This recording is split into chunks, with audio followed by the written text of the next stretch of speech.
ఈ మాసంలో వచ్చేటటువంటి తిథుల్ని మీరు పరిశీలిస్తే అసలు పాడ్యమి రావడానికి ముందే నరక చతుర్దశి నాడు అందరూ కూడా నరకమునందు ప్రవేశించవలసిన అవసరం లేకుండా ఇంతవరకు చేసిన పాపములను భగవంతుని యొక్క అనుగ్రహ విశేషం చేత పోగొట్టుకుని ఇకపైన పాపముల జోలికి వెళ్లకుండా నేను సమాజ శ్రేయస్సు కొరకు నిలబడతాను, నా ఒక్కడి గురించి ఆలోచించడం కాదు 10 మంది కోసం ఆలోచించడం నేర్చుకుంటానన్న వాడెవరో అటువంటి వాడికి నరక ప్రవేశం ఇవ్వవలసిన అవసరం లేకుండా ప్రత్యామ్నాయమును మార్గమును చూపించగలిగినటువంటి విధి విధానముతో ప్రారంభమై లక్ష్మీ కటాక్షాన్ని ఇవ్వడానికి ముందు దీపావళి అమావాస్య వచ్చి భగవంతుని యొక్క కారుణ్యము ఎంత గొప్పగా ఉంటుందో చెప్పేటటువంటి పౌర్ణమి తిథి.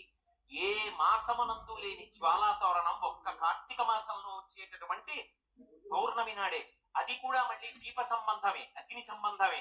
అందుకే చూడండి భీమఖండంలో ఒక మాట అంటారు, కార్తీకిక వేళ భీమశంకరుని నగరు చేరునె దూరునె వాడు చిచ్చుర తోరణంబు వాడు దూరడు ప్రాణ నిర్వాణ వేళ.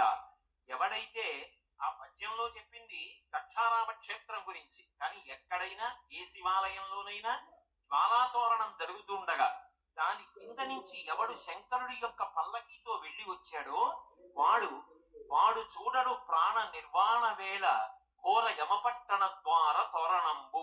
యమధర్మరాజు గారి యొక్క నగరం అగ్ని తోరణంతో ఉంటుందిట. దాని కింద నుంచి జీవుడి శరీరం విడిచిపెట్టిన తర్వాత పాపములు చేసి పరుగులు తీస్తూ వెడతాడు.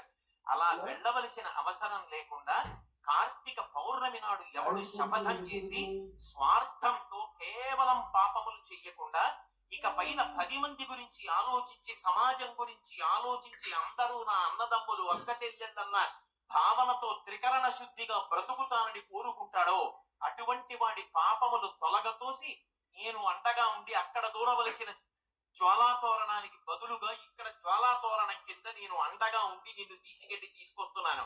ఇక నీకు ఆ తోరణ దర్శనం లేదని భగవంతుడు అనుగ్రహించేటటువంటి పరమ పావనమైనటువంటి తిథి కార్తీక పౌర్ణమి. అలాగే కృష్ణపక్షంలో త్రయోదశిని నాడు పెట్టేటటువంటి దీపం యమదీపం.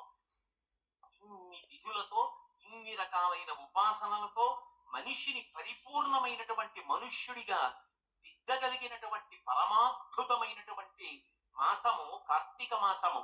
అందున ద్వాదశి క్షీరాబ్ది ద్వాదశి శుక్లపక్షంలో లక్ష్మీనారాయణ కళ్యాణంగా కాకుండా మంగళాష్టకములకు ప్రాధాన్యమిచ్చి తులసీ కృష్ణుల యొక్క వివాహాన్ని ప్రతి చోట జరిపిస్తారు.